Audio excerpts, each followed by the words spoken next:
राजस्थानी भाषा टॉपिक चल रहा था, तो हम इस टॉपिक को कंप्लीट करेंगे धीरे धीरे धीरे धीरे।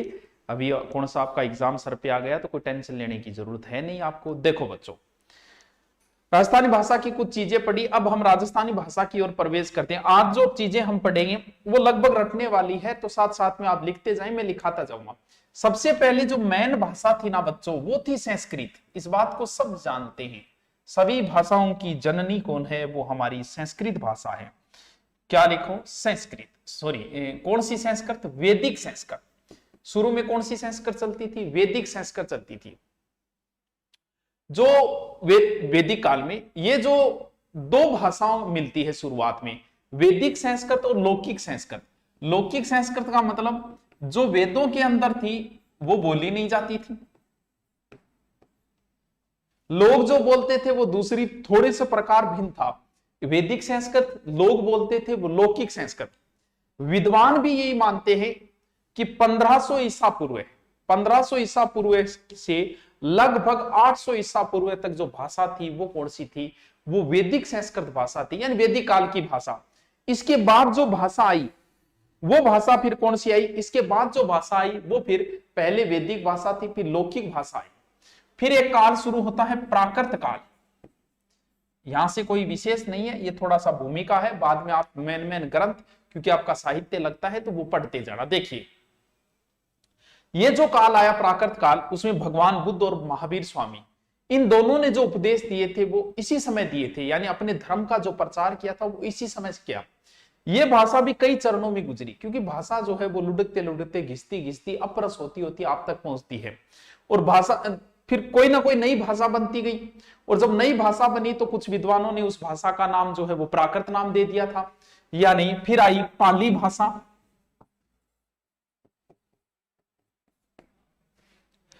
पाली भाषा प्रथम प्राकृत कह सकते हैं हम इसे। ये 500 ईसा पूर्व से 1 ईस्वी तक इसका समय माना गया है।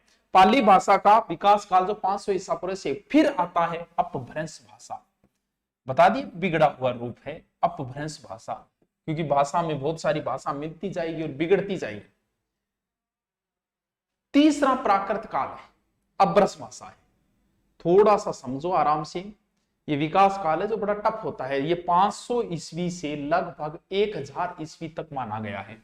500 ईस्वी से 1000 ईस्वी तक का समय जो माना गया है वो ये समय माना गया। इसे हम ग्रामीण भाषा भी कह सकते हैं, देसी भाषा भी कह सकते हैं, अमीरी भाषा भी कह सकते हैं। भाषा जो है के अर्थ में अपभ्रंश शब्द का प्रयोग 6ठी शताब्दी में एक विद्वान था चंड, उसने किया था। भाषा के लिए अपभ्रंश शब्द का प्रयोग सर्वप्रथम किसने किया? चंड ने किया। बहुत बढ़िया काम करे चंड जी थे। चलो देखो, अब मैं थोड़ा सा डायग्राम बनाता हूं ताकि आपके आराम से देखो। सबसे पहले ये डायग्राम बना लेना, बाकी चीज जरूरी नहीं है। सबसे पहले बच्चों आई वैदिक संस्कृत। बोले हाँ गुरुजी, सबसे पहले वैदिक आएगी। वैदिक संस्कृत बाद में लोग प्रयोग करी तो अपनी नाम बन गयो के लौकिक संस्कृत। यानी वैदिक संस्कृत के बाद में कौन सी संस्कृत बनी बच्चों? फिर बनी लौकिक संस्कृत बनी। उसके बाद में बनी प्राकृत भाषाएं। प्राकृत भाषाएं, बिल्कुल सर, प्राकृत भाषाएं बनी। इस भाषा के 3 रूप हो गए प्राकृत के, आपको 3 बताए थे अभी, लेकिन डायग्राम में अच्छा समझ में आएगा। कौन कौन सी? एक तो पाली, प्राकृत दूसरी, और तीसरी अपभ्रंश। पाली, प्राकृत और मराठी। यानी ये बता दिया मैं, अरे अपभ्रंश, मराठी तो अपभ्रंश को प्रकार है। यानी ये भाषा प्राकृत 3 रूपों में टूटी, पाली, प्राकृत और अपभ्रंश। मैंने ये ध्यान रखना है। अब आगे जो भाषा टूटेगी, जो हमें मिलेगी, वो भाषा कौन सी है? वो अपभ्रंश भाषा ही टूटकर हमें मिलेगी। अपभ्रंश भाषा आगे कौन कौन सी में टूटी? एक तो राजस्थानी में टूटी, यानी राजस्थानी किससे निकली है? अपभ्रंश। मेन चीज यही है, यही पहले वीडियो में, यही दूसरे वीडियो में बात है। फिर बनी गुजराती, और तीसरी बनी मराठी। अपभ्रंश से राजस्थानी, गुजराती और मराठी 3 भाषाएं बनी। अब हम आगे जो भाषाएं पढ़ेंगे वो राजस्थानी का प्रकार है। सर कौन कौन से प्रकार है? जैसे मारवाड़ी है, मेवाड़ी है, मेवाती है, ढूढ़ाड़ी है, हाड़ौती है, मालवी है, रागड़ी है, निमाड़ी है। ए सारी की सारी आपने राजस्थानी भाषा जकान विशेष रूप पर पढ़ाना कि मारवाड़ी गठर, मेवाड़ी गठर, ढूढ़ाड़ी गठर, हाड़ौती गठर, शेखावाटी गठर, कुंसी गठर। ऐसे राजस्थानी की ही प्रकार है। यानी राजस्थानी भाषा किससे निकली? मेन चीज ये कि ये सर अपभ्रंश से निकली। मारे याद हो गए थे, माथा पची और ना करो, आगे चलो। ठीक है, अब आपके एक टॉपिक जो दे रखा है रीट में, वो दे रखा है राजस्थान साहित्य। यानी आपको दिया है कि राजस्थान साहित्य कौन लिखियो और के लिखियो, वो एक एक चीज आपको याद करनी पड़ेगी। तो आगे का जो टॉपिक है वो राजस्थानी साहित्य का काल विभाजन, ये टॉपिक है, क्योंकि ये टॉपिक आपके दे रखा है। यानी साहित्य जो होता है वो प्राचीन समय में कौन सा लिखा गया, बीच में कौन सा लिखा, आधुनिक कौन सा लिखा है। यानी राजस्थानी भाषा साहित्य आपको पूछेगा, राजस्थानी किसी कवि के बारे में पूछेगा या इसकी उसकी कोई किताब के बारे में पूछेगा। तो राजस्थान साहित्य का हम काल विभाजन करेंगे। हम एक साथ न पढ़ के इसको टुकड़ों में पढ़ेंगे कि प्राचीन ग्रंथ कौन से थे, मध्य ग्रंथ कौन से थे और आधुनिक ग्रंथ कौन से थे। अगर हम कुछ अपवादों को छोड़ते तो प्राचीन समय में जितना भी राजस्थान साहित्य लिखा गया वो लगभग जैनों द्वारा लिखा गया। बिल्कुल गुरुजी, आप बात सही है। राजस्थानी हम तो पुराने टाइम में जैना ही लिखियो राजस्थानी साहित्य, जिसको पहली पोत लिखी होगी राजस्थानी भाषा में। राजस्थान और गुजरात की पहली एक सी भाषा जिसे मारू गुजरी कहा जाता था। मारू गुजरी, यानी राजस्थान और गुजरात की एक ही भाषा थी जिसे मारू गुजरी कहा जाता था। मध्यकाल आते आते, बीच का समय जो थोड़े दिनों बाद आते आते, राजस्थानी और गुजराती दोनों भाषाएं स्वतंत्र होके अलग हो गई। अब हम पढ़ेंगे, आपको बताया हम समझ में आ रही है नहीं बात थारे। मैं था ने बच्चों टाबरो बिया थे, टाबरो को ने मास्टर होते, तो मास्टरों मैं था बता रही हूं कि राजस्थानी साहित्य कद कद लिखोगे, कौन कौन लिखे, या तो ये साथ में बता दो कि ओ आ किताब अन लिखी, एक तो सीधो। लेकिन हमारे जब टॉपिक स्पेशल लगाए तो हम थोड़ा सा विस्तृत पढ़ेंगे। हम पढ़ेंगे कि प्रारंभ काल में कौन कौन सा साहित्य लिखा गया, मध्य में कौन सा लिखा गया, आधुनिक में कौन। तो सबसे पहले, अब तो आप साथ साथ में हेडिंग डालते जाओगे, साथ साथ में लिखते जाओगे, क्योंकि ये टॉपिक लगता है। ऊपर हेडिंग राजस्थानी साहित्य और सबसे पहले है प्रारंभ काल। यानी प्रारंभ काल में कौन सो साहित्य, कौन सी किताब और कौन लिखी। सर वो काल कद्दू कद है, वो संमत 1100 लेगे और संमत 1500 तक है, लगभग संमत 1100 से 1500 तक ये प्रारंभिक काल है। बहुत बाद में राजस्थानी भाषा बनी है, आप ईस्वी से हम नहीं लेके चल सके। लगभग जो उत्साह में आते हैं वो क्या करते हैं कि राजस्थानी भाषा का प्रारंभिक काल जो मानते हैं वो जैन मुनि उद्योधन सूरी, ये नाम ध्यान रखना, जैन मुनि है उद्योधन सूरी, जैन मुनि उद्योधन सूरी। इन्होंने एक ग्रंथ लिखा जिसका जिक्र मैं पहले कर चुका हूं, जिसका नाम है कुवेले माला, कुवेले नाम कुवेले माला, यार देख लिए गलत भी हो उसके, कुवेले माला, ये कि कुवेले माला, ओ ले को नहीं बीच में गायब करते हुए। कुछ उत्साही लोग जल्दबाजी में ये माने बे आके राजस्थानी भाषा की शुरुआत हुई नहीं, बा जैन मुनि उद्योधन सूरी को प्रसिद्ध ग्रंथ कौन सो कुवेले माला, 2-3 बार बोलो थारे, यहीं से राजस्थानी भाषा लिखनी शुरू हुई और राजस्थानी भाषा को पहलो ग्रंथ वही मानी जाए। तो गुरुजी ओ कद लिखेड़ो है, ओ ग्रंथ लगभग 778 ईस्वी को है, यूं पहली को लिखेड़ो है। यहीं से राजस्थानी भाषा की शुरुआत मानी जाती है, पहला ग्रंथ यही माना जाता है। और इसकी रचना जो हुई थी बच्चों वो हुई थी जालोर। तो आ बात तो थाने याद करनी ही करनी पड़ेगी। राजस्थानी भाषा का पहला ग्रंथ कुवेलेमाला, किंग वो है उद्योधन सूरी को, कद को है 778 ईस्वी को है। अब देखो एक और व्यक्ति है जिसका नाम है वज्रसेन सूरी, वज्रसेन सूरी, साथ साथ लिखता जाइयो, समझनो किमी को नहीं रट्टा मारना है, हमें नए लगाए टॉपिक है। कौन है? वज्रसेन सूरी। इसने एक ग्रंथ लिखा था भारतेश्वर बाहुबली घोर। भारतेश्वर बाहुबली घोर। स्वाहा, वधु को आगे लाइए। वज्रसेन सूर्यन भारतेश्वर बाहुबली घोर। ये पुरानी राजस्थानी भाषा का ग्रंथ माना जाता है, प्राचीनतम रचनाओं में से माना जाता है। राजस्थानी भाषा की प्राचीनतम रचनाओं में से एक रचना है। तो पैलड़ी, कौन सी पैलड़ी भी है। इनमें लगभग 46 पद है, वीर रस और शांत रस दोनों आइडा इनमें। इंगो रचना काल जो है वो 1178 ईस्वी है। तो कुछ विद्वान तो कहे ना ना ना थे लड़ाई नागरो पहलो ग्रंथ ओ है, कुछ कहे होड़ी है यार 1168 778 पहलो ग्रंथ हो है। तो दोनों आपस में ऑप्शन देख लीजिए भाई, ऑप्शन देख के कर दियो, क्योंकि लड़ाई दंगा होता ही रहे तो ज्यादा सही फिर वही मान लेगा। उद्योधन सूरी। दूसरो ग्रंथ कह दियो कौन सो, वज्रसेन सूरी का भारतेश्वर बाहुबली घोर। याद रह जैसी इतनी बात रह जैसी। इसमें क्या है सर, भारतेश्वर बाहुबली, बाहुबली नाम आज थोड़ी है पहली गए।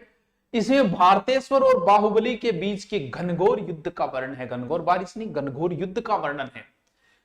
भरत और बाहुबली की कथा को लेकर रचा गया ग्रंथ और भी है एक, उसका नाम है भारतेश्वर बाहुबली रास। भारतेश्वर बाहुबली रास। मैं नाम ही खातर लिखूं, मन बेरे थारो लिखी जगह ते नोट्स बनाओ तो मैं बोल पे जाएंगे खातर सागर लिखूं। इसकी रचना किसने की, इसकी रचना जो की है वो की तो वज्रसेन सूरी को, ये एक पटधर बनी करी के नाम शालीभद्र सूरी। शालीभद्र सूरी यानी टाबरू वज्रसेन सूरी शालीभद्र सूरी का कथा हुआ में मान लियो। इसने तो लिखा है भारतेश्वर बाहुबली घोर और इसने लिखा है भारतेश्वर बाहुबली रास। दोनों ग्रंथ ध्यान रखियो, न्यारे न्यारा आदमी का लिखे वो पूछ रहे हो कि ये देख लियो। भारतेश्वर बाहुबली घोर ये वज्रसेन सूरी का है और भारतेश्वर बाहुबली रास ये शालीभद्र सूरी का है। रास है शालीभद्र और कोई तरीको को नहीं। ओ कद लिखेड़ो गुरु जी, ओ लिखेड़ो है 1184 ईस्वी। लिखता जाओ साथ साथ में। इसमें कितना पद है गुरु जी, इनमें 203 पद है। ठीक है ठीक है। अब आप के करांगा प्राचीन टेम का पुरानिया ले रहा, फिर बीच का लेंगा राइटर, फिर आधुनिक का लेंगा। अभी हम प्राचीन राइटर ले रहे हैं। तो बच्चों इसमें समझाने वाली कोई बात नहीं है, ये चीजें आपको रटनी है। कौन सा ग्रंथ किसने लिखा तो आप लिखते जाइए, साथ साथ मैं लिखाता जाता हूं ताकि आपके नोट्स भी तैयार हो जाए। जैन साहित्यकार, सबसे पहले हम लेंगे प्राचीन समय के जैन साहित्यकार, क्योंकि लगभग प्राचीन साहित्यकार है जैन साहित्यकार ही है। तो सबसे पहले हम लेंगे जैन साहित्यकार। सबसे पहले उसी व्यक्ति का नाम लेंगे वज्रसेन सूरी। वज्रसेन सूरी है क्या, ये जैन है। ठीक है गुरुजी, ठीक है। कौन सी रचना की, पहले लिख लिया, दोबारा लिखो तो दोबारा, भारतेश्वर बाहुबली घोर। भारतेश्वर बाहुबली घोर इसकी रचना की है। ठीक है, जैन साहित्य का सबसे प्राचीनतम ग्रंथ माना गया है, राजस्थानी भाषा का प्राचीनतम, बस इतनी बात। दूसरा है फिर शालीभद्र सूरी। शालीभद्र सूरी। अभी हम प्राचीन ग्रंथ उठा रहे, फिर आधुनिक उठाएंगे, फिर और जो राजस्थानी भाषा से तैयारी कर रहा है उसके लिए तो बहुत ही अच्छा टॉपिक है। बाकी रीट में जोड़ा है तो उनके लिए तो है ही है। देखिए इसने क्या लिखा, इसने भारतेश्वर बाहुबली घोर लिखा। रचना है इसकी भारतेश्वर बाहुबली रास, क्योंकि सूरी है तो रास ग्रंथ लिखिए। ठीक है गुरुजी, याद रहे। ये राजस्थानी भाषा का प्रथम रास माना जाता है। रास और रासो समझोगे, विस्तृत चर्चा कभी फिर करांगा। राजस्थानी भाषा का प्रथम रास है, भाषा का प्रथम रास। कलर क्यों नहीं चेंज हो रहे? ये राजस्थानी भाषा का प्रथम रास माना गया। सर कदगी है। इसका रचना काल जो लगभग आपको बताया 1184 है। 1184 ईस्वी के आसपास का ये ग्रंथ है। ठीक है, कैसा है, ये वीर रस है। बाहुबली नाम आ रहे तो वीर रस ही को सीधे। शालीभद्र सूरी नाम से बच्चों एक अन्य कवि भी हुआ है जिसने पंच पांडरास लिखा था। नोट लगा के एक लाइन लिखो, राजस्थानी से जो गहन तैयारी करना चाहते हैं वो, कि शालिभद्र सूरी नाम का एक अन्य कवि हुआ था, नोट लगा के लिखो, जिसने पंच पांडरास लिखा था, जिसने पंच पांडरास लिखा था। नोट लगा के लिख लेना इस चीज को। चलो नेक्स्ट चलते हैं फिर आगे की ओर। अगला है धर्म या धम। धम या धर्म, सर ये क्या है? ये वो धर्म को नहीं है, आदमी को नाम है वो धम है, धम कवि है वो। इसने क्या लिखा? स्तूली भद्र रास रचना, सब राजस्थान की रचना है, जिन्हें स्तूली भद्र रास की रचना की थी। बस लिखते जाओ, इसमें समझना कुछ नहीं। सर इसका रचनाकाल कितना है? ये लगभग 1209 की है, 1209 ईस्वी। बस कवि है, लिखते जाओ, इनको बार बार पढ़ते जाओ, याद हो जाएगा। फिर है कवि आसीगु, अगलो कवि है कवि आसीगु।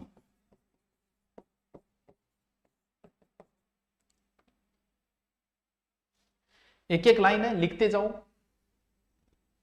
इसने दो रचनाएं लिखी थी, एक तो जीव दया, कवि आसीगु ने दो रचनाएं लिखी, एक तो जीव दया, दूसरी चंदन बाला रास, यानी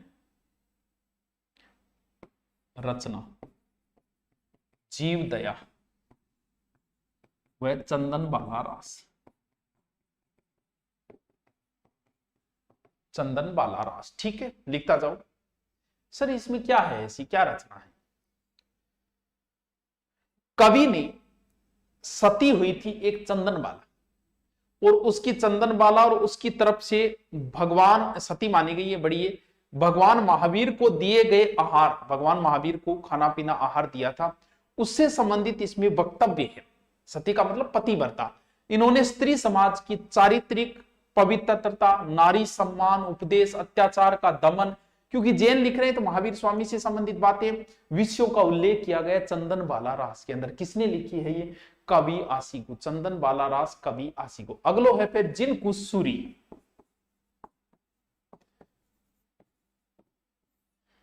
जिन कुसूरी। बस लिखते जाओ, जल्दी जल्दी उतारते जाओ, नोट्स तैयार होते जाओ। देखो इन्होंने, किन्होंने? जीन कुसूरी ने। देखो जीन कुसूरी ने जीन चंद्र सूरी फागु, जीन चंद्र सूरी फागु, जीन चंद्र सूरी फागु, व या और लिखो जो भी है, विनय चंद्र सूरी चतुसप्तिका, इसे नाम है। देखो इन्होंने जीन चंद्र सूरी फागु व विनय चंद्र सूरी चंद्र सूरी चतुसप्तिका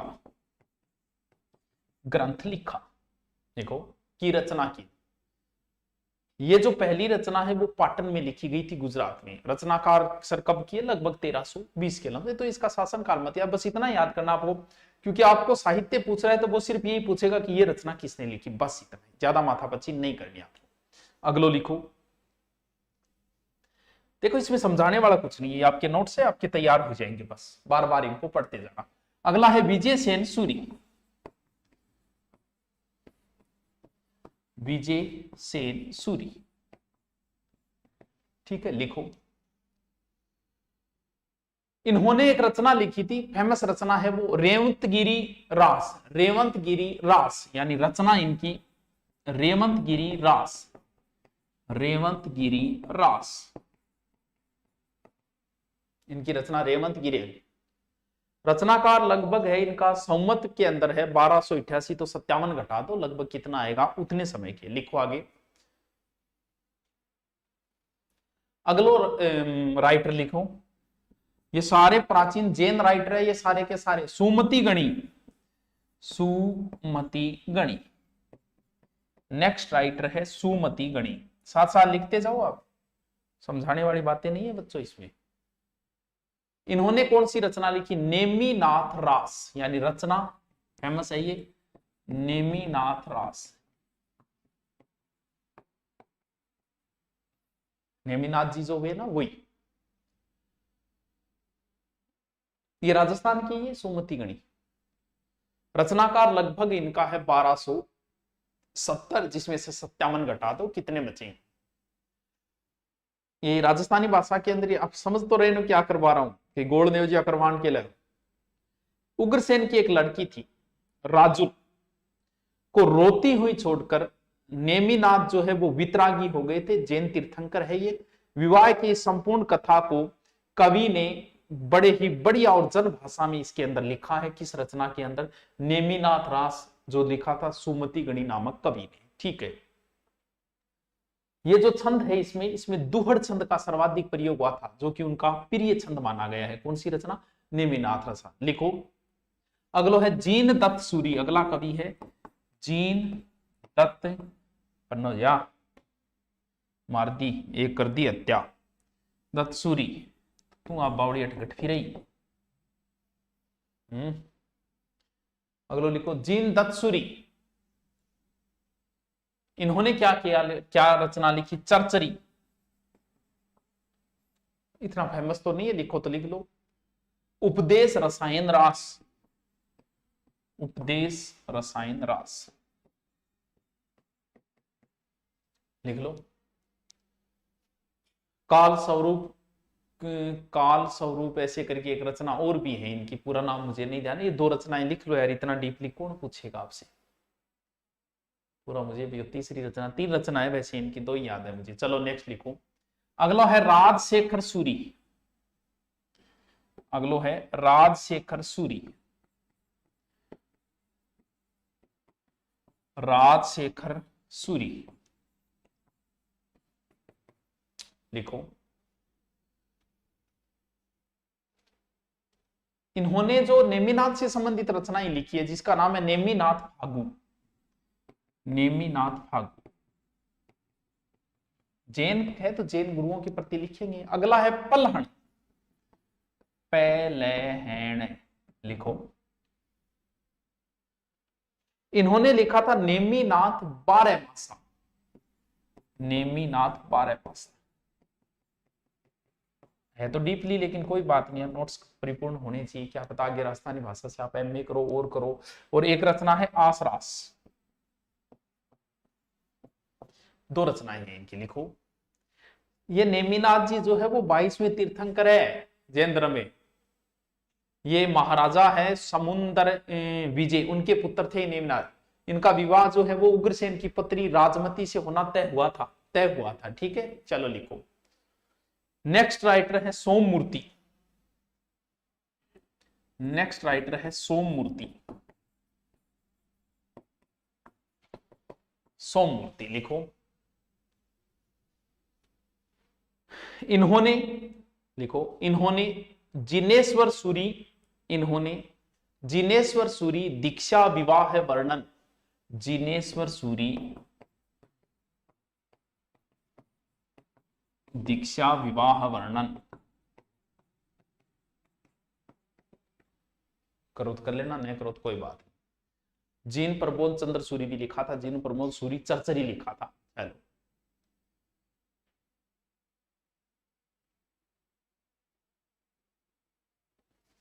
एक कवि भी बड़ा फेमस था राजस्थानी भाषा में, जिसका नाम था माणिक्य चंद्र सूरी। क्योंकि आपने नाम पहली बार सुने मन बेरो है, क्योंकि राजस्थानी भाषा जोड़ी पहली बार है। ये मेरुतुंग के शिष्य थे माणिक्य चंद्र सूरी। राजस्थानी भाषा में बड़े ही अग्रगण्य कवि माने गए हैं। मल्ल सुंदरी की कथा, पृथ्वीराज चरित्र है, 70 भेदी है, पूजा कथा है, चतुर्पूर्वी है, कई रचनाएं इनकी है। पृथ्वीराज वागविलास नाम की इन्होंने एक वचनिका भी लिखी थी, इन्हीं की लिखी, पृथ्वीराज वागविलास। पृथ्वीराज वागविलास जो गद्य शैली के अंदर है लिखी थी। और वो जो रचना है, एक लाइन लिखो इनकी, देखो माणिक्य चंद्र सूरी की एक लाइन लिखो। इन्होंने पृथ्वीराज वागविलास, इन्होंने पृथ्वीराज वागविलास वचनिका गद्य शैली में लिखी। ये राजस्थानी काव्य में कलात्मक गद्य का प्रथम उदाहरण है। कलात्मक गद्य का प्रथम उदाहरण। ये तो बच्चों थे जैन कवि प्राचीन समय के। अब जो जैन नहीं है वो, यानी जैनेतर कवि, अब हेडिंग डालो जैनेतर कवि, यानी जो कवि प्राचीन है लेकिन जैन नहीं है, उन कवियों के बारे में हम वर्णन पढ़ते हैं। ये ज्यादा नहीं है क्योंकि आपको बताया था पहले कि ज्यादातर कवि कौन से हुए हैं, जैन कवि ही ज्यादातर हुए हैं। पहला जो बड़ा ही फेमस है, रट्टी लेना सारंगधर, सबका नाम सुना हुआ है ये, सारंगधर जोधराज सबका सुना हुआ है, ए टू जेड का। इन्होंने क्या लिखा, सारंगधर संहिता व सारंगधर पद्धति, ये तो है संस्कृत करती इनकी लिखी हुई। और क्या लिखा, हमीर रासो और हमीर काव्य, जिसे आप पढ़ते हो ना हमीर रासो वह हमीर काव्य, ये दोनों रचनाएं इन्हीं की लिखी हुई है, राजस्थान लोक भाषा में लिखी गई है, इंपॉर्टेंट है, इतिहास में भी इंपॉर्टेंट है कि हमीर रासो किसने लिखा, सारंगधर ने लिखा था। बाकी पूर्णतः बेरो कोनी कुण लिखियो, जो कई कहते जोधराज लिखियो, तो दोनों ही नाम ध्यान रखियो कि हमीर रासो सारंगधर या जोधराज ने लिखा। फिर एक बड़ा ही फेमस दूसरा कवि हुआ है जिसका नाम है असाइत, प्राचीन कवि है जो जैन कवि नहीं है। ये वैसे सिद्धपुर का निवासी था, इनकी करती है हंसावली, असाइत की रचना है हंसावली, लगभग संवत 1427 की है ये प्रेम प्रधान रचना है। हंसना हमारे तो प्रेम प्रधान होगी फिर। चलो इसमें मैंने याद रखने वाली एक सारंगधर बड़ी इंपॉर्टेंट है, और असाइत कवि भी बड़ा ही महत्वपूर्ण हुआ है राजस्थानी भाषा के अंदर। फिर अगला कवि जो है वो है श्रीधर, श्रीधर कवि लिखो। ये जो है वो इड्र का एक राजा था रणबल, अपने वाला नहीं, इड्र का रणबल, उनके आश्रित कवि थे कौन, श्रीधर। इन्होंने रणमल छंद व सप्तसदी, रणमल छंद व सप्तसदी,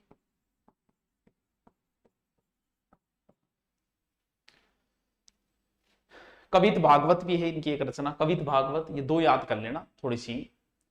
रणमल छंद की जो भाषा है ना वो है अवहट,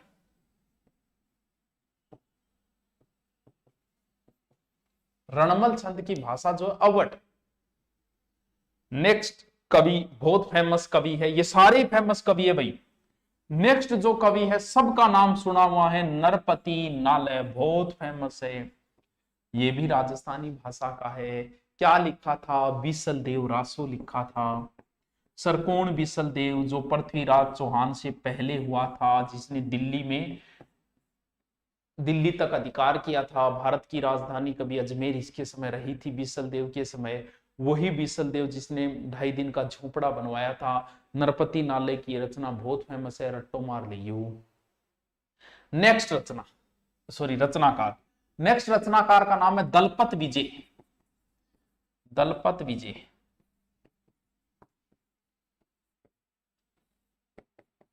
दलपत विजय लिखो। इनका प्रसिद्ध ग्रंथ है खुमान रासो, रट्टा मार लिए, सारा इंपोर्टेंट है। खुमान रासो किसने लिखा था, दलपत विजय। खुमान रासो ये जो रचना है वो कौन सी भाषा के अंदर है, पिंगल है, तो राजस्थानी पिंगल है। ये बहुत फेमस रचना है टाबरो। इसमें बप्पा रावल से लेकर महाराणा राज सिंह, बप्पा रावल, मेवाड़ के राजाओं का वर्णन है, बहुत महत्वपूर्ण है खुमान रासो दलपत विजय, जिसमें बप्पा रावल से लेकर राज सिंह तक का वर्णन है। अगला है नल सिंह, ये सारे इंपोर्टेंट है भाई। नल सिंह,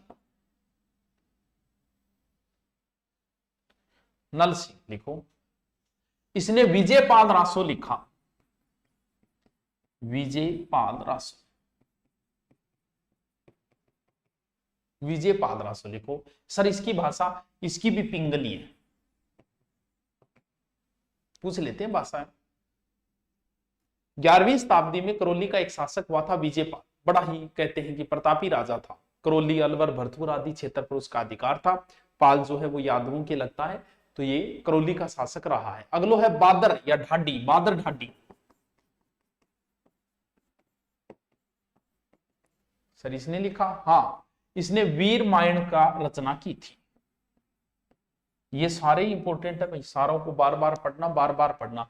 और अंतिम कह सकते हैं, लेकिन बड़ा ही इंपॉर्टेंट कवि है प्राचीन का, जिसका नाम है चंद्रवरदाई। किसके समकालीन बताया जाता है? ये पृथ्वीराज चौहान के समकालीन बताया जाता है। ऐसा कहा जाता है कि ये दोनों एक थाल जन्म एक थाल मरण, यानी एक साथ जन्मे थे ये और एक साथ ही मरे थे ये, पृथ्वीराज चौहान और चंद्रवरदाई। इन्होंने जो रचना की थी वो ग्रंथ था पृथ्वीराज रासो, बहुत फेमस ग्रंथ है। ध्यान रहे, पृथ्वीराज विजय जो है वो जयानक का लिखा हुआ है, रासो इसका लिखा हुआ है, ये दोनों में कंफ्यूज मत हो जाना। पृथ्वीराज रासो में 68 प्रकार के छंद है, गुणेतर सर्ग है, 68 प्रकार के छंद गुणेतर सर्ग। चंद्रवरदाई बड़ा विद्वान था, इसमें सर्वाधिक छप्पे छंद का प्रयोग किया गया, इसीलिए चंद्रवरदाई को छप्पे का राजा भी कहा जाता है। लास्ट में इस ग्रंथ को पूरा इनके पुत्र ने किया था, इसीलिए कहा जाता है कि पुस्तक दे जलहन चले नृप काज। ये बहुत बड़ा महाकाव्य है, प्रथम महाकाव्य कह सकते हैं, जिसमें 1 लाख छंद है इसके अंदर। गुणेतर प्रकार के 68 प्रकार के छंद, गुणेतर सर्ग, 1 लाख छंद बताए गए। भाषा कौन सी है पृथ्वीराज रासो की? पिंगल। प्राचीन समय का कवि हो गया ये पिंगल, मुख्यतः पिंगल है। और सर्वाधिक कौन से छंद? छप्पे छंद, इसलिए छप्पे का राजा। लास्ट कवि है शिवदास गाडस। और बाकी पृथ्वीराज की डिटेल चाहे पूरे दिन पढ़ते रहो, हमारे लिए इतने इंपॉर्टेंट है। अगला है शिवदास गाडस।